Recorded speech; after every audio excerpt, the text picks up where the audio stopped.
Welcome back to Light the Wick, your encyclopedic guide to the underworld of the John Wick franchise.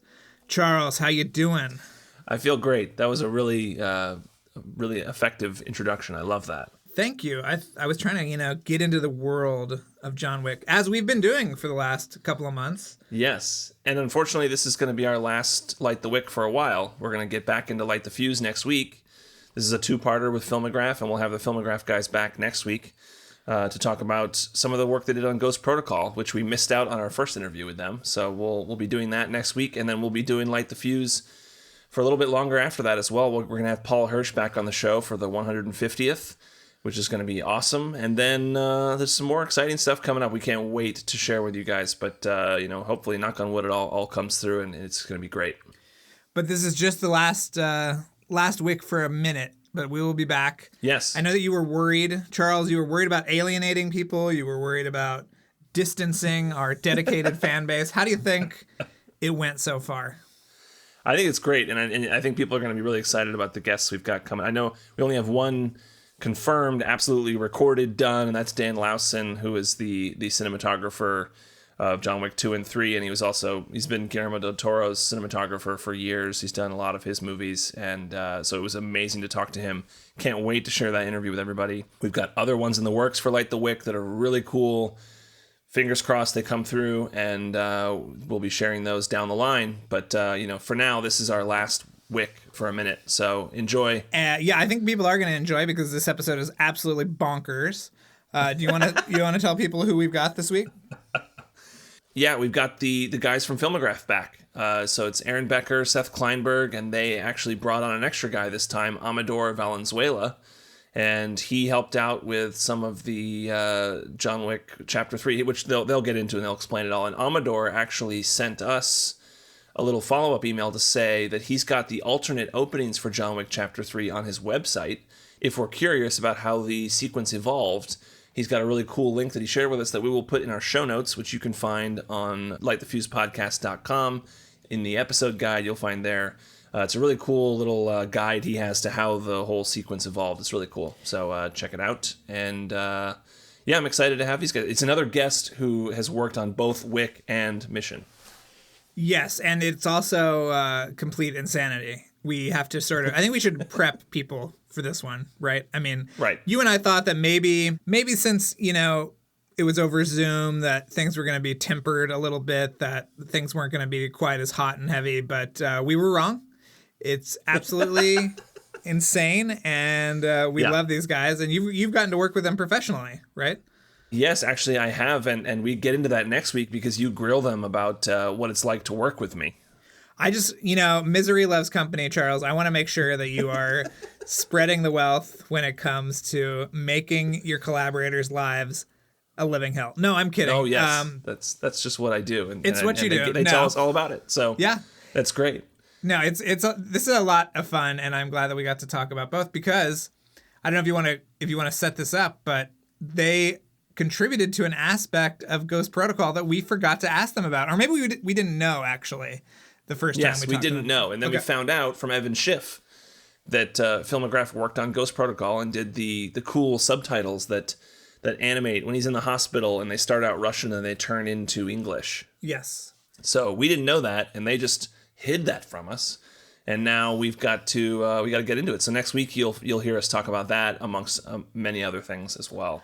Well, before we go into the interview, and of course, Kevin Blumenfeld's very Wickian music, which we got to give him a shout out as well. I just wanted to do my favorite part of the show, Charles, which is giving actual shout outs. And I want to let everybody know that this episode is brought to you by Jeremy Dillon and his podcast, My Favorite Album, where he interviews a different musician, songwriter, actor, or filmmaker about the music they love and how it's influenced them and their work. And Charles, I was getting somewhere with having us on, as talking about our favorite albums. So I'm going to still work on Jeremy. Oh, I didn't know that. Okay, great. Yeah, you were on. I mean, it was a text message a few weeks ago that I think we both ignored, but I was saying, Jeremy, when are you going to put us on? We're ready. I feel like Jeremy doesn't want us on there to talk about music. He doesn't need us back on there. He doesn't need that energy. No, definitely not. This episode is also brought to you by John B. and Real Estate Interests LLC, commercial real estate advice for growing companies. And what they want you all to know is that companies can consult with them even if they're not looking to buy or sell. They help companies save and strategize too. So doing a lot more than we've ever done, Charles, helping companies do things. Yeah. And I guess we'll be back afterwards. You've got some stuff you want to bring up, so we don't want to spoil anything. So here is Kevin Blumenfeld's music, and we'll be back afterwards.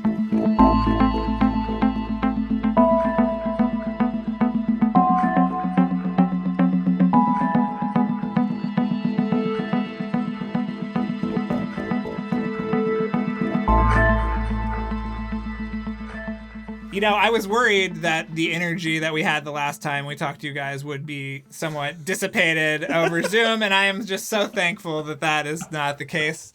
We are so thrilled to be joined by the Filmograph team. And Amador, you're here. Do you want to introduce yourself? Everybody knows these two. Do you want to sort of say a few words?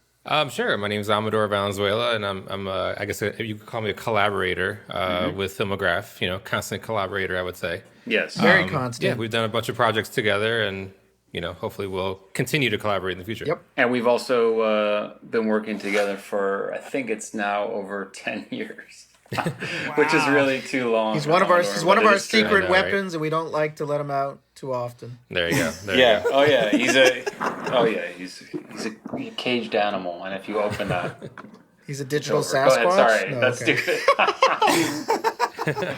I'll take it. Edit. He's not an animal, and he's not a digital Sasquatch. Edit that out. Very good. So you guys worked on all three John Wicks, and a combination of titles, animation, and the subtitles were you guys too, Oh, that's right? correct. Yeah. Only in John Wick 1 are subtitles, although they inspired John Wick 2, but we only helped render them. We didn't create them. Okay. Yeah, exactly. That idea of doing something that I think the closest thing I can compare it to, and Seth, maybe you can help me think of another example, is like Rock and Rolla. Oh, which yeah, was that's like true. the Guy Well, also, I mean, like Guy to some Ritchie. degree, I think your experience on Ghost Protocol's subtitles, you had a handful of those, right? Seth, you're jumping the gun. You're jumping the gun. We're gonna Oh, get we're to gonna get to that. that. Well, I mean, We're gonna- you we're brought gonna up get the to that. subtitles, so I'm just. I was did, just but dunking it for you. I would say also City of God has some really interesting yes. subtitles. Yes, it and does. Man on Fire. Tony Man on Scott's Fire. Man on Fire. Yeah. There we go. We love Yeah, Fire. Man on Fire. That's Wait, right. is that Tony Scott's Man Scott? on Fire has great Yeah, yeah. subtitles, and Yeah. if you really want to get crazy, I think Aaron and I were there. Aaron, maybe you hadn't arrived yet, but when we worked at Prologue, they were like pitching and designing some of the subtitles that never made it to the film. So like that was like a cool. whole exercise of making very distinct subtitles. And the animation, correct me if I'm wrong, but each installment sort of has a different element of the crazy John Wick world, right? Isn't the second one the coin? Yes, Yeah, that's Okay. accurate. Yeah. the marker. The marker, yeah. No, the coin and the marker Yeah. are The different. blood on the it. Coin is one thing, and the marker is another. Yes, that's true. No, Yes, I'm saying that's they're true.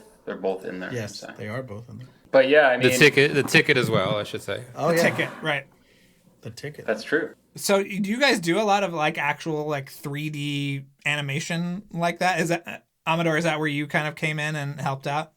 Yeah, I would say so. I mean, I definitely get brought on. I think, and Aaron, you could speak to this, but like how you guys decide to add me on to projects. I feel like when it gets a little too CG and kind of photoreal, I feel like I get a call from these guys. Right.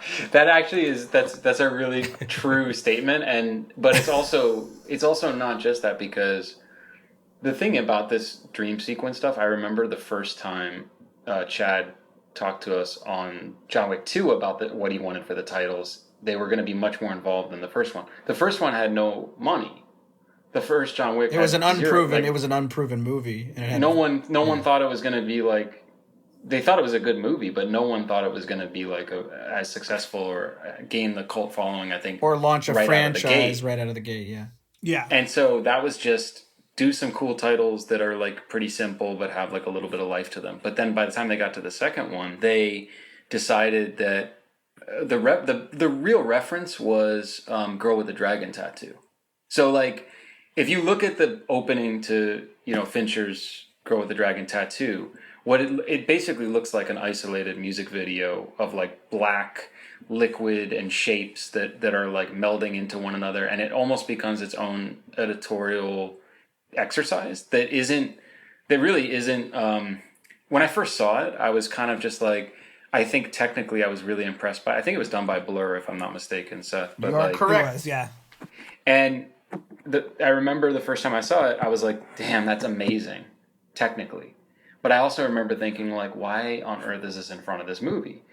But then I've kind of, like, after a little bit of time now and thinking about what Fincher was going for, I think having that sort of almost like music, he's very musically inspired in a lot of his stuff too.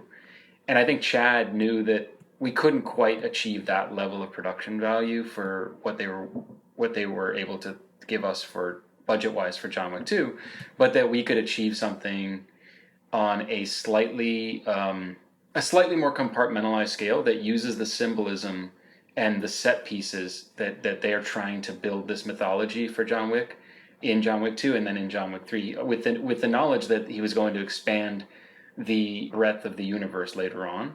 It's like, how can we start putting these Easter eggs and building up the drama and the abstraction and the metaphors, which Chad is all about, in the title sequence as a foreshadowing technique, but also give it the surrealism that his character actually has, because it's almost like this, as you guys are really well aware at this point, it's like neo-noir.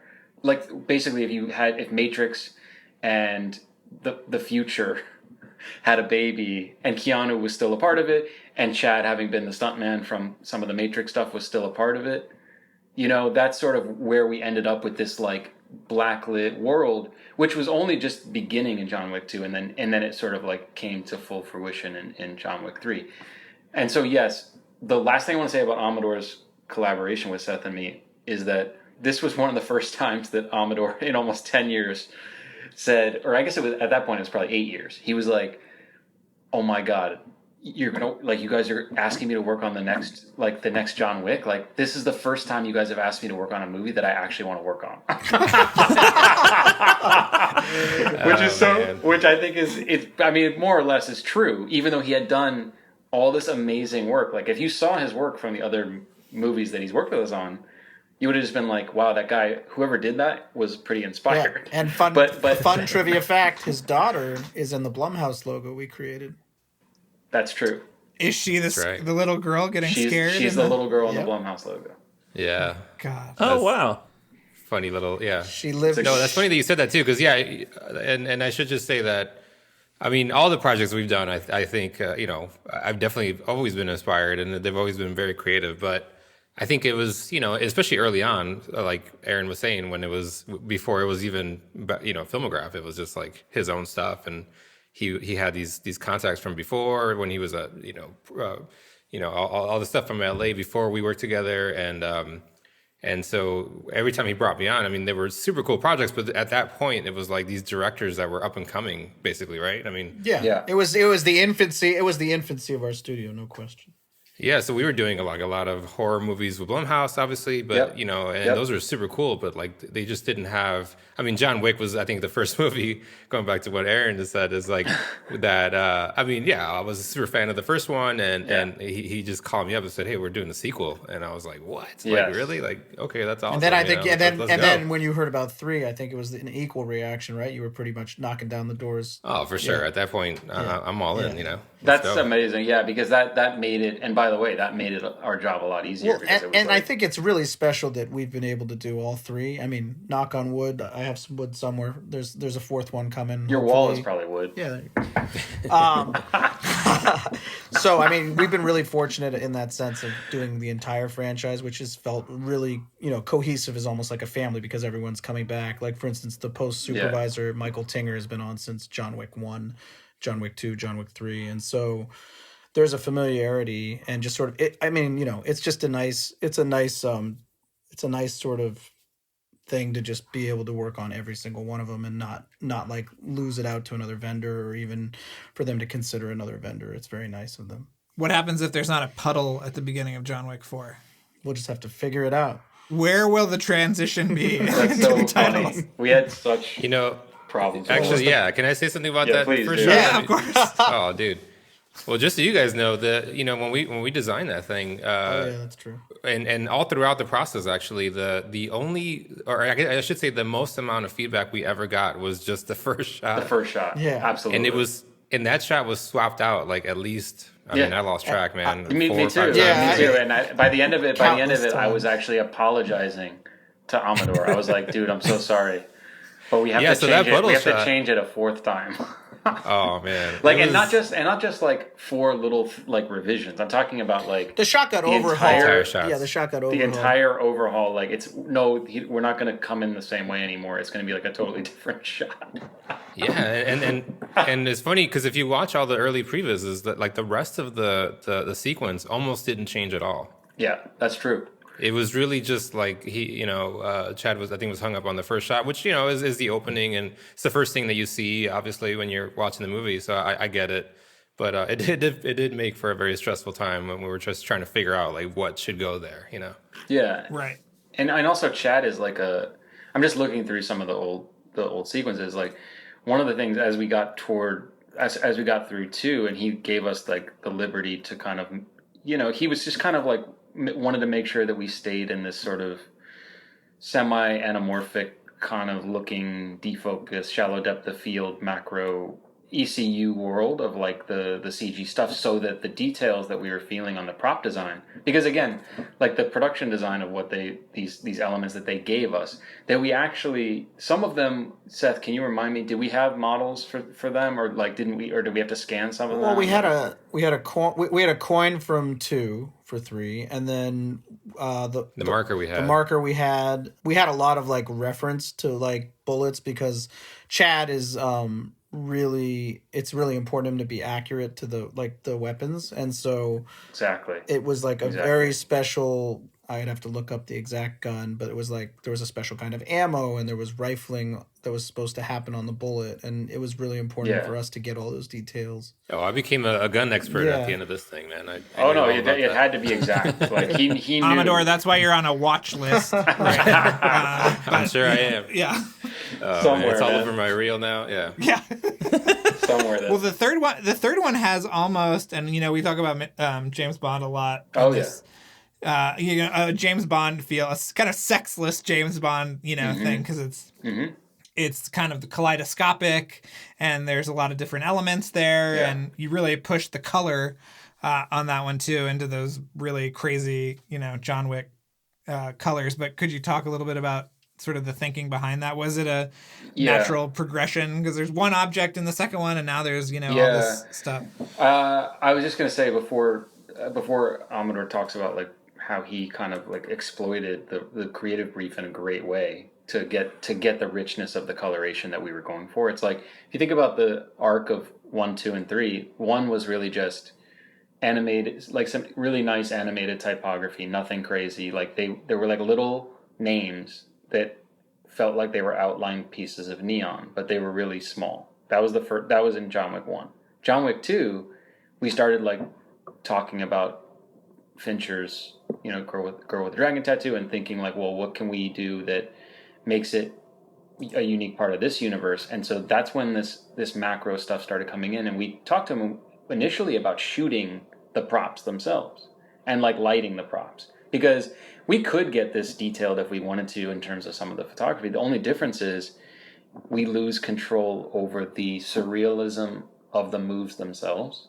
Like, we can have great moves and we can orchestrate interesting moves with the marker and with the coins, and I mean, to a certain degree, even with like some of the blood that's in 2, or some of the bullet, like we could shoot a bullet at high speed, but you're never going to get to orchestrate the edit quite to the degree that I think he wanted to. Like, I think he wanted to have maximum control over his symbolism to the degree to which we're pushing into post, and he wants, like a lot of directors, and this is, I think, this is a gift and a curse, is like they want to have the flexibility to like make alterations to these really, really custom shots. Some directors are like more okay with like, oh no, we just shot it, we got what we got, and like it's gonna look real, it's gonna look like we actually shot it. The cool thing, I think, we're lucky in that we're in a position where we can do either. Like, we love to shoot just as much as we like to do the CG stuff. It's literally like... I mean, in fact, we've fired... I mean, there's a gun firing in our latest live action sequence that just came out. Yeah, exactly. And that's what made me think about it, is like there's a high-speed gun firing in something that we just shot, and that sequence just came out. But I guess my point is, in terms of the richness of the world that, Drew, you were asking about, and we get toward this neo-noir thing that I keep talking about, and that's a word that I may have been borrowing from Chad that I'm not 100% sure, but I think he did say that, neo-noir. And I think it really is like, okay, like, John Wick is ultimately like he is like a noir character, but he's like a futuristic noir character. So, like, instead of black and white high con, you know, like in the noir world, ours is like black light, high con, right? So, like, that's kind of the big distinction, I think. And then he let us take it even further. So in our initial storyboards, after we saw some of the visuals from John Wick 3, I wanted to make sure that we pushed the hell out of the black light, that it was like super, super rich, and that there were all these crazy colors, way crazier than John Wick 2. And I think that speaks to the natural arc of the progression and the depth of the mythology, because he keeps trying to introduce a deeper and deeper world. And like, when you first saw the trailer, you're like, what the fuck is John Wick doing walking up a dune of sand? Like, where the hell is this at this point? Like, he's taking it so far. Right. I think with Amador, oh, sorry, go ahead, guys. I was just going to say, with Amador doing the lighting, he actually helped bring it to life after the storyboard phase, which was already rich in color. And I'm sure Seth can speak to what I'm saying, and I'm sure Amador can as well. Go ahead. Well, I just remember the very first meeting with Chad, or maybe it was the second meeting, and he had mentioned that, you know, he wanted it to feel like a Caravaggio painting, and that was one of his bigger references, I think, throughout the process. Absolutely, I'm really glad you said that. In addition to the heightened color that Aaron's mentioning, I think that was something really important, that he wanted us to sort of create portraits similar to that, so that in any frozen moment it would feel like a painting. Yeah, like Renaissance, like what if it was like a CG version of like a Renaissance painting, you know, in that way, with like, but it was like electric. Yeah. But it was like, you know, there was electricity coursing through it. And that electricity comes from the world and the environment that they're establishing in John Wick, but it's like he can just as easily go from like a nightclub with like the brightest, richest colors to a palatial I don't know, estate that's been there since like the 17th or 18th century, and it's like there are these rich red curtains or something next to like marble columns, and not necessarily neon, but he goes just as easily back and forth between those environments because he's like sophisticated. He's an international, you know, man of mystery in a way. But anyway, I know. Oh, yeah, please do, sir. Hold on. Before that happens, though, it was a 2011 Combat Master, and it was the Taron Butler Tactical Edition, which is, if you, a lot of people, I'm sure online, have seen like the video of Keanu Reeves just tearing it up at the shooting, at the shooting range, and that's at Taron Butler's like tactical range, and so he made a custom 2011 Combat Master, and it shot even special ammo. It shot these things called 9mm major load 125 ACP grain. Wow. Wait, and Seth, something just popped in my head. I remember from the meeting. He was talking about giving us the bullets and the gun hilarious. And stuff, and he's like. And I remember him being like, just here, I'll get you my gun, I'll get you my bullets, no problem, and or something like that. And I remember Seth saying, and then Lionsgate said, I'm not so sure if it's such a good idea for like us to handle the gun and the bullets, like us not being like specialists, like we don't know how to fire a gun. Like as soon as we asked for the gun, they're like, we have to ship this. And he's like, I remember him being like, no, but he was, they had to ship it, but he was also saying. He's like, dude, you're making way too big of a deal about it. He's like, just take the gun. He said take the gun, and then when we asked, when we asked Lionsgate for the gun, they were like, you can't have a gun without an armorer present. No. So we didn't get the gun. We got the model of the gun. We fixed the gun's model. No, was it? I thought we got his model because we were using like a generic like 9mm, I think. We took the And then I remember closest thing. Yeah, Something was made No, custom, and I don't. We took the closest thing, and then our friend Eric Keller, who works a Right. lot on some of our modeling projects, he fixed it up to be like the That's 2011 Combat Master. Eric like made it to the Master series or whatever. Yeah, exactly. Oh, and then like we yeah. also, we did get a That's couple. correct. That's we correct. got a couple. Sorry, Seth, go ahead. That's all right. We got a couple rounds that we scanned, and we got a bullet that had the rifling, so that we could see the rifling of the bullet. That was really important. And the rest is history. Well, no, it was just funny because I haven't thought about this in a while, but like I remember I had the car in there. Was like that was the main concept in my that's original right, designs that's right. was having the car be the kind of main focal point because the Mustang was such a huge part of part 2, yeah. And then it's funny because I didn't know at the time that he wasn't going to feature it at all in part 3. Well, yeah, and So, that's like, also I funny remember because that like too. I remember that too, and, when we like- go to the meetings, like we're walking to the door and the car is just in the parking lot because that happens to be what Chad drives. oh wow. I do remember. funny. I do remember though, like when we got. Sorry, Seth. Where was the premiere? Oh, For this? in Hollywood somewhere, I guess. Do you remember? No, maybe Because it was like yeah, three was down by the ArcLight. Yeah, somewhere in that that's right. club. Because we walked. because I have to tell you, like it was on a big screen. That's all I know. Well, I Yeah. have the ticket. I think I have the ticket. And I just have to say that like when I saw because when you do that when we got these like these macro shots, when I saw it on the screen with these macro shots, I was just like, dude, I don't think I've ever seen our work this big, like on a screen like this. It's enormous. And you know how it is, like when you contribute to something like that, you're excited about it. But sometimes what we do is so short that even though it's like 30 or 45 seconds, it actually feels like 5 seconds, and it's just done. Dude. You know. And by the way, speaking of the macro stuff, like that's one thing that Chad, I remember when we were working on this stuff, our shots were always like more medium. I feel like in the very beginning. Yes. And I feel like throughout the whole process, he would say, "No, get in closer, get in more macro." Yeah. And I think it's good.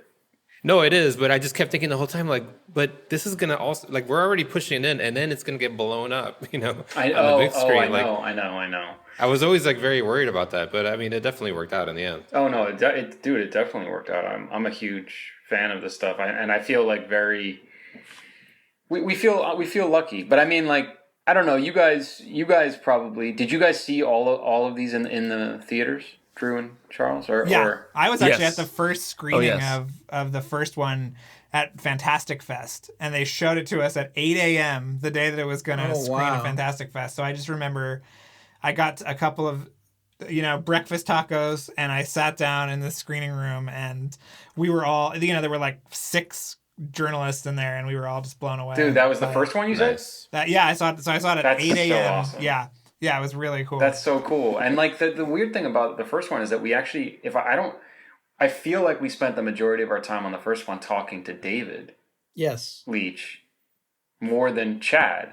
Interesting. And then Chad, if I'm not mistaken, I can't remember exactly because it's been a little bit while, and it was a little bit more distant. I mean, they were equally involved, but like David was on the front lines. Yeah, and then like the second one was when we really got to know Chad more, and we were like, oh my god, this guy is like detail oriented. He's not fucking around, and like and like that was good for us too, and to a certain degree. But he did give us enough creative latitude to like really orchestrate these shots the way we felt like was suitable. Like he's not like so maniacal that like you show him something that looks really great across the board and then he's like scrap it all, like we're gonna start over. It's not like it's not that bad. It's like really, really kind of good notes, I would say, for the most part, except for like how hard it was for us to please them on that intro shot that Amador was talking about. It was really hard with the blood drop and like figuring out, because he really wanted the first shot to be,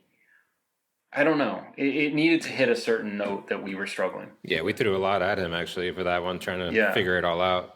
Like, wasn't there one with sculptures or something? Oh, I got I'm looking through all of them actually right now. There was one with like crazy sculptures that we were kind of there's like wolf sculptures. Oh, that's right, yeah. Wolves. We almost had wolves at the beginning of this thing. And then we tried one with the papers from the those kind of hipster chicks that are working the in the Right. in the hotel. You know what I mean? Yeah. Right, the typewriter stuff. The typewriter stuff. Which, by the way, that scene is so amazing. Yeah, they're all suicide and, like, the more girls. I watch this stuff, the more I'm just like, Oh yeah. when you think about like some of the production design for this movie, and just the way it's lit, you can literally draw a straight line from like the Matrix stuff to this, and I think that's the coolest thing when you. And I know you guys are way more studied, Drew and Charles, in probably like noticing this type of stuff with like from the filmmakers, but from a design standpoint and from like where we're coming from,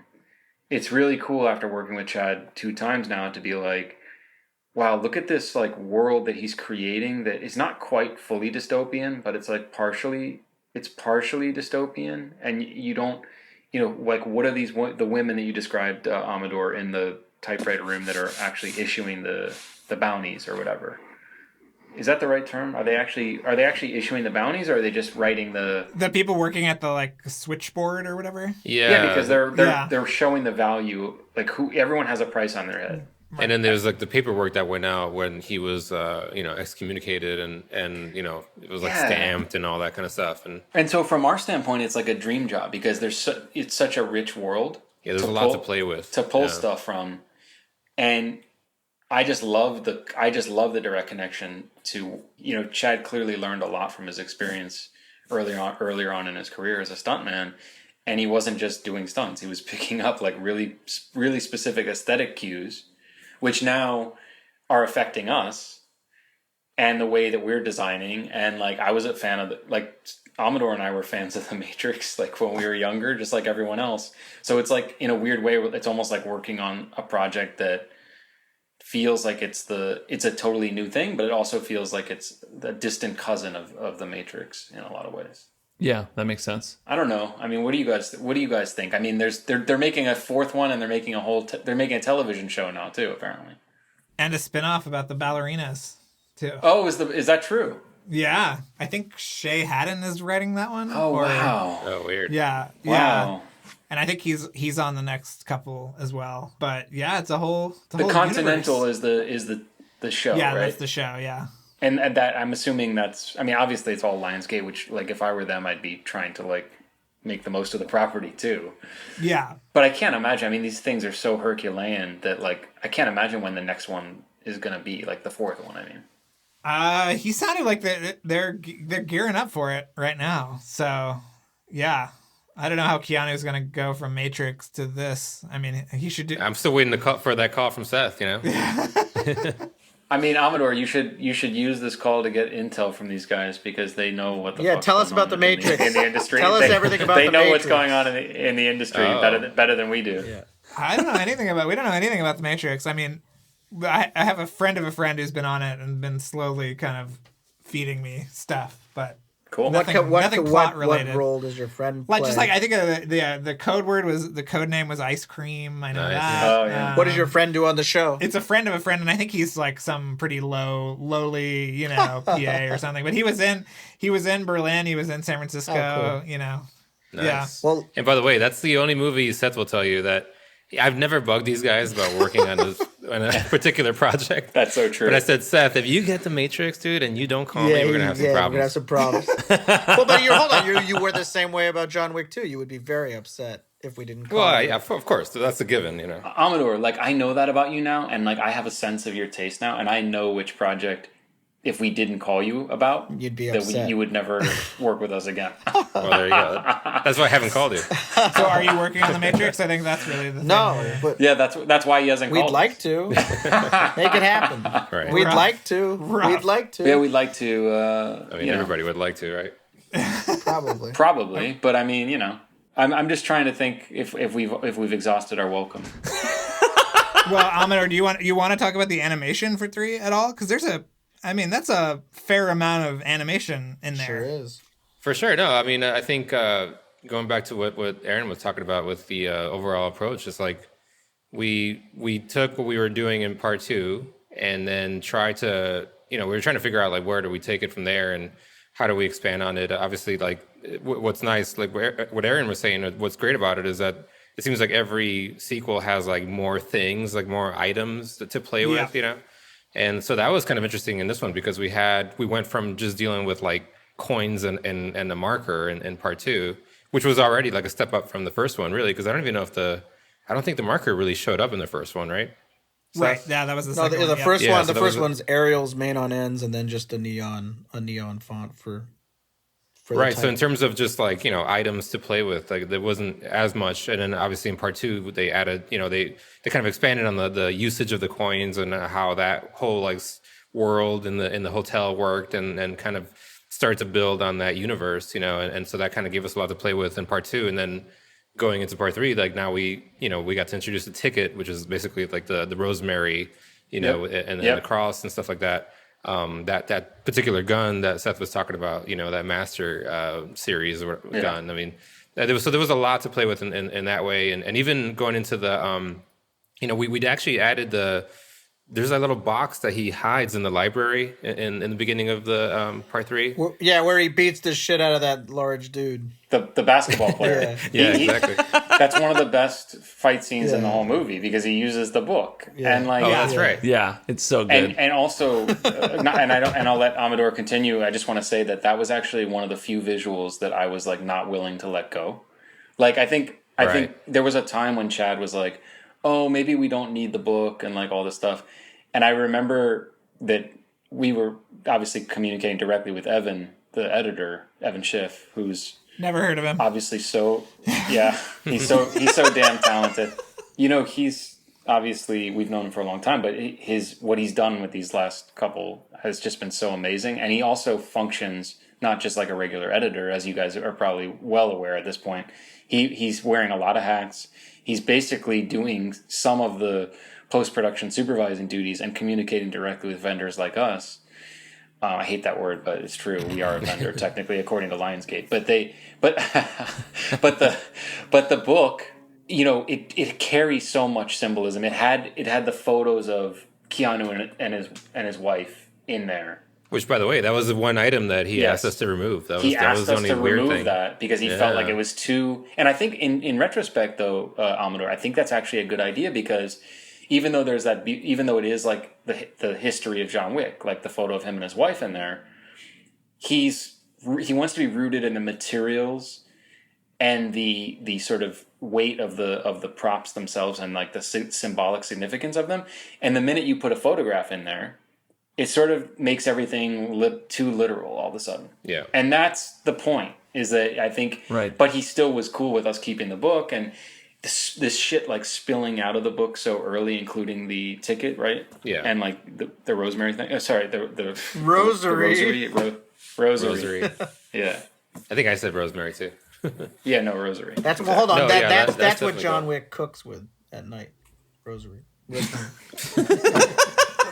there is an Italian thing, you know. He's got Italian connections. Go ahead. No, yeah, I was just gonna say that I think it's just fun to play with all that stuff, like you said, and figure out like where does it go, you know, kind of give it some sort of you know, give it some meaning and placing it in the right sequence of events and all that kind of stuff. I mean, it's interesting to kind of have all that stuff to play with, whereas like, you know, a typical action movie, it's just not gonna have, you know, if you go Fast and Furious or whatever it is. I mean, they got the cars, I guess you could say, but.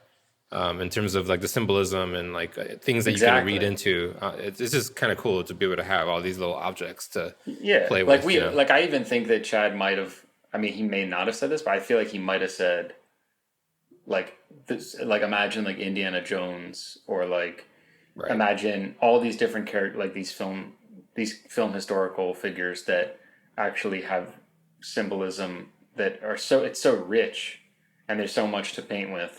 In that way, and like the cool thing about working with him and Evan is that like neither of them really wanted to squander any of those opportunities, even though it's such a short sequence. I mean, I don't even know the runtime of it. It's like what, like 40 seconds or something. But the other thing I was going to say that was sort of a bridge between John Wick 2 and 3 was that in 2 at the end where the title card comes up, it says, you know, John Wick Chapter 2, and you see inside the marker, and you see the blood fingerprint. Yep. And because we didn't want to do the same thing in 3, but we still wanted to feature the marker. We decided, well, since this world is so blacklit, why don't we have it go completely dark inside, and you see almost as if someone put like a black light over the fingerprint. Yeah. So like you have a moment where it's like the evolution and the connection to the last film, but it's not like it's not the same movie anymore. It looks familiar, but it's new. It's heightened. It's elevated. You know. Right. Keep upping the ante.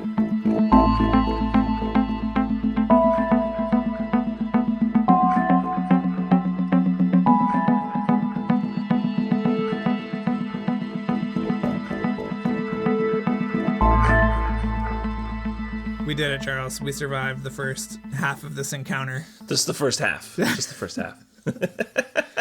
No, we love these guys. They're so sweet and so supportive and so helpful. And they suggested some guests that we've got to talk to after we've got to link up with them. And so their influence will be felt elsewhere in this podcast. And do you want to start teasing what they've also contributed to the show?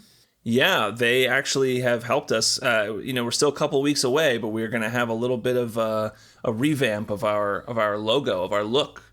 And the Filmograph guys did an awesome job. I can't wait to unveil that. We're gonna be releasing that for our 150th episode. We'll have a new look thanks to the geniuses at Filmograph. We're so pumped about it. It's awesome. Yeah, it's very cool. We should actually have them on maybe a Patreon episode to talk about what the elements that went into that logo are. Oh, yeah, that'd be cool. Because it's very interesting. There was also something that they mentioned that I had never seen before, but in this section of the interview, they talked about there's a video of Keanu Reeves practicing at a gun range. And I'd never seen that video before, and I looked it up and found it, so I'll include that also in our show notes. You can find that on our website, LightTheFuse-podcast.com. In the episode guide, there's a really cool video of Keanu Reeves practicing at a gun range. It's awesome. He's so zen, that it's kind of hard to believe that he does all these violent things, but he is convincing, for sure. Yeah. Did you have some other things you wanted to talk about from this part of the chat? Not too much. I think that mainly actually what I wanted to talk about was some mission stuff. That we got some big anniversaries coming up. The 15th anniversary of Mission Impossible 3 is on May 5th. And then the 25th anniversary of the original Mission Impossible is May 22nd. Yeah. These are pretty awesome big anniversaries. And I think I'd like to... I want to propose that we do a live tweet of each of the movies for those days. Okay. Sure. I know it's a lot of work. Haven't we done this before or no? Yeah, I think we've already done this. But anyway, yeah, that sounds great. We've got to get all of our notes together. We haven't done 1 and 3. We've only done Fallout, Rogue Nation, and MI2. Oh, okay, great. So we haven't done live tweets of 1 and 3. So it kind of seems like, all right, let's do it. This is the time. Sure. I'm just hanging out with my family at home. I'm just helping raise the kids, and I can take a day or two to do some live tweeting. Yeah, okay. We'll figure out what date works for people. Maybe it'll be on a weekend. We don't know. But yeah, that sounds great. We should definitely do that. This year has 3 huge Mission Impossible anniversaries. That's right. Because we also have Ghost Protocol in December. Yeah. It's the 10th anniversary. Yeah. So. And we haven't done that one yet either. So maybe in December. Oh my God. Sure. We'll do it. We'll do all of these. And also I noticed the AMC theaters. I think we talked about this. AMC theaters is showing Mission Impossible like 3 or 4 days the week of May 22nd. Oh, that's right. We might actually be doing something with the first Mission Impossible. I actually have to loop you into an email, Charles, now that you say that. Oh, great. Well, good. I'm glad that this is reminding you to send me an email about something I have no idea what you're talking about. But we're going to do a giveaway of the new Blu-ray set. Oh, great. Not the Blu-ray set. It's just one Blu-ray. But yeah, there's a new Blu-ray of the first Mission Impossible, right? Yes. And we will always keep you up to date. And Charles, where is the best place that people can stay up to date with what's going on with the Mission Impossible sequels? If they want to hear more from us as things are breaking. Well, they should follow our Twitter at LightTheFuse-Pod. They should follow our Instagram, also at LightTheFuse-Pod. And what if they got a couple extra bucks in their pocket they're looking to spend? Oh, well, they've got a couple extra bucks in their pocket. They should be following us on Patreon, because at patreon.com/LightTheFuse, we are always keeping up to date with every bit of news that's going on with Mission Impossible. I mean, we are. I mean, if you talk to any of our Patreon followers, they know that at any point we are just dropping an episode whenever anything new comes up, and it's been a lot of fun. I wanted to get a list of some of our episodes that we've been doing lately because it's been some really great stuff I think that we've been doing, and there's also like just other random things that we'll cover. I mean, we did. Recently, we've done a bunch of stuff about MI3 because there was you dug up Vic Armstrong's book, the legendary stuntman. He was the stunt coordinator and second unit director on MI3. And in Vic Armstrong's book, he talks about some stuff in MI3. We did an episode about that. We dug into everything he did there, talks about there. And then we did an episode about a creative screenwriting article about MI3 where there's an interview with J.J. Abrams and Orson Kurtzman. And we did McQuarrie when he announced the new MI7 cast members on his Instagram. We did an episode about that, and we also talked about some of the tweets that he was doing on Twitter because McQuarrie has returned to Twitter. I don't know if we've talked about that on the main show. And we did a mailbag episode. We did an episode all about the Paramount Plus announcement of all their shows and things that are coming up. We did our top 10 movies of 2020. We did our top 5 TV shows of 2020. We overanalyzed an Instagram that Simon Pegg made. Yeah, we need to tell people that it's gotten to the point where we're being made fun of on social media for the amount of Patreon episodes that we're doing. Because anything that pops up on Twitter now, people are going to say, "Are you going to do an episode about that?"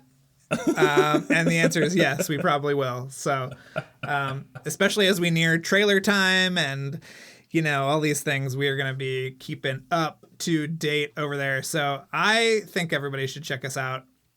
I'm very proud of what we're doing, and hopefully we can do even more stuff, time and God willing. So yeah, now is a perfect time to sign up, I think. Don't you? Yes. Okay. Agreed. Okay. Sign up. There's different levels. Sign up for the Patreon, and if not, go to our TeePublic page, which is linked from our website, LightTheFusePodcast.com. You can go to the merch section, check out shirts and things. That helps support the show. And then if you don't want to spend any money at all, write us a review. We need some new reviews. So get on Apple Podcasts and write us a nice review. That would be great. And I guess that's about it, I think, right? Yeah. Come back next week. We got Light the Fuse coming up now. We got some good Light the Fuse episodes. You got any shout outs, Charles? Oh, gosh, thank you. I do, actually. I want to give a special thank you to Eddie Santos and to Jacob Ballard. Thank you so much, Eddie and Jacob, for making this episode possible. I also want to thank our production assistant, Abby Smith. She has we've promoted her from intern. She's doing an awesome job for us, and she's helped us so much. And then also, of course, thank you to Kevin Blumenfeld for all of our music, and a thank you to Luke Burson for editing and mixing this episode. Thanks again for listening, everyone. And before we go, another mission, should you choose to accept it, please rate, review, and subscribe wherever you listen to podcasts. And remember that you can follow us on Twitter and Instagram at LightTheFusePod, and email us questions or comments at lightthefusepodcast@gmail.com. The doors to any service or provider in connection with the Continental are now closed.